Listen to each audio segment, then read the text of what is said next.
Hi అండి. వినాయక చవితి రోజు పూజ అయితే ఇలా చేశాను. పొద్దున్నే లేచి గచ్చులన్నీ కడిగేసి దేవుడి ప్రసాదం అయితే రెడీ చేస్తున్నాను. పక్క నుంచి దేవుడికైతే చదువుతున్నాను. దీపాలన్నీ పెట్టేశాను. పాకంకైతే రెడీ అయిపోతుందని చెప్పేసి మా చెర్రి మా ఆయన అయితే హెల్ప్ చేశారు. మా చెర్రి ఏ పూజకి హెల్ప్ చేసినా చేయకపోయినా సరే వినాయకుడు పూజ అంటే మాత్రం చాలా హెల్ప్ చేస్తారు. ఎందుకంటే వినాయకుడు పూజ అయితే మా ఇంట్లో తప్ప బయటికి పంపించము.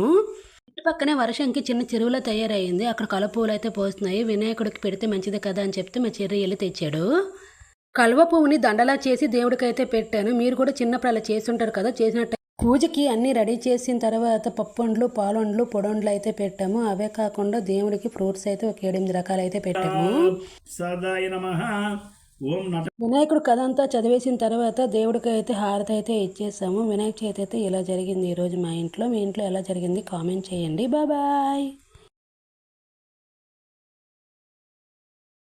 హాయ్ అండి. వినాయక చవితి రోజు పూజ అయితే ఇలా చేశాను. పొద్దున్నే లేచి గచ్చులన్నీ కడిగేసి దేవుడి ప్రసాదం అయితే రెడీ చేస్తున్నాను. పక్క నుంచి దేవుడికైతే చదువుతున్నాను. దీపాలన్నీ పెట్టేశాను.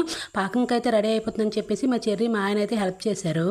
మా చెర్రి ఏ పూజకి హెల్ప్ చేసినా చేయకపోయినా సరే వినాయకుడు పూజ అంటే మాత్రం చాలా హెల్ప్ చేస్తారు. ఎందుకంటే వినాయకుడు పూజ అయితే మా ఇంట్లో తప్ప బయటికి పంపించము. ఇంటి పక్కనే వర్షంకి చిన్న చెరువులో తయారయ్యింది. అక్కడ కలుపులు అయితే పోస్తున్నాయి. వినాయకుడికి పెడితే మంచిది కదా అని చెప్తే మా చెర్రి వెళ్ళి తెచ్చాడు. కలువ పువ్వుని దండలా చేసి దేవుడికైతే పెట్టాను. మీరు కూడా చిన్నప్పుడు అలా చేస్తుంటారు కదా. చేసినట్టు పూజకి అన్నీ రెడీ చేసిన తర్వాత పప్పండ్లు, పాలొండ్లు, పొడొండ్లు అయితే పెట్టాము. అవే కాకుండా దేవుడికి ఫ్రూట్స్ అయితే ఒక 7-8 రకాలు అయితే పెట్టాము. వినాయకుడు కథ అంతా చదివేసిన తర్వాత దేవుడికి అయితే హారతి అయితే ఇచ్చేసాము. వినాయక చవితి అయితే ఇలా జరిగింది ఈరోజు మా ఇంట్లో. మీ ఇంట్లో ఎలా జరిగింది కామెంట్ చేయండి. బాయ్.